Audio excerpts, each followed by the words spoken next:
Now that you've collected the facts, feelings, and hunches, carefully reviewed your problem to look for hidden issues, and stated it in its most helpful format, it must be time to start creating ideas, right? No, not quite. You might remember that in an earlier program, we talked about the fact that not all problems are created equal, and that you need to focus on those problems that could really benefit from your creative thought. Well, in this program, we're going to take this idea a bit further. Let's start with a simple example. Imagine, for a moment, that you have to write a report. It doesn't matter what it's about, you just have to do it. The problem is that although you understand the topic perfectly well, you're finding it difficult to get started.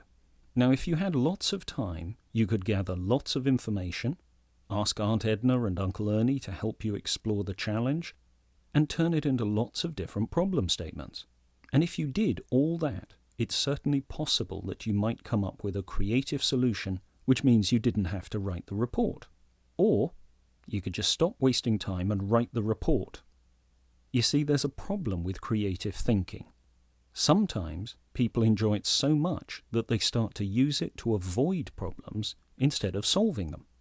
This is particularly true if the problem is boring. Unfortunately, avoiding problems often makes the situation worse.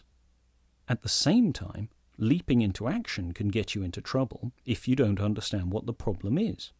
So to overcome this trap, we break all problems down into 3 types: action, planning, and invention, and we treat each one differently.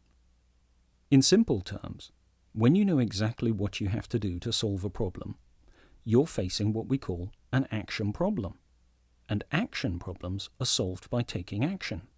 Taking action obviously helps you solve problems, but it also offers an additional benefit. Every problem occupies a little piece of your attention, even if you're not really thinking about it. And the more your attention is split, the harder it is to concentrate on the key problems. So taking action is a doubly good idea. And on the subject of taking action, let's do that right now.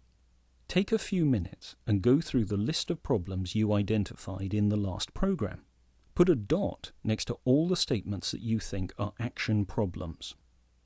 Ideally, you should also work out when you're going to take action. Now, just to be clear, the basic test you're using is whether or not you know the next step you have to take. If you do, then you have an action problem. Once you've identified your action problems, we need to look for the other types of problem on your list. Suppose you wake up one morning and decide that you're going to run a marathon. Now obviously you could treat this as an action problem. Jump out of bed and just start running, and that might work for you. However, most people would approach the problem in a more structured way. In very simple terms, they'd create a plan which involved them running a bit further every few days until they were able to run a marathon. The important point about this is that although there are probably lots of clever tricks for running a marathon, developing the basic plan doesn't require any creativity. It just needs some careful thought to get things in the right order. So we classify this as a planning problem. In essence, you're taking something which is a bit complicated and turning it into a series of action problems so that you can get started. Take a few minutes and go through your list of problems to see if any of them are really planning problems.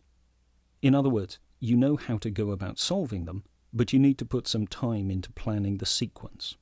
Once we've identified the action and planning problems, what we should be left with is those problems which you don't know how to solve. And these are the ones which you need to invent solutions for. Perhaps not surprisingly, we call them invention problems.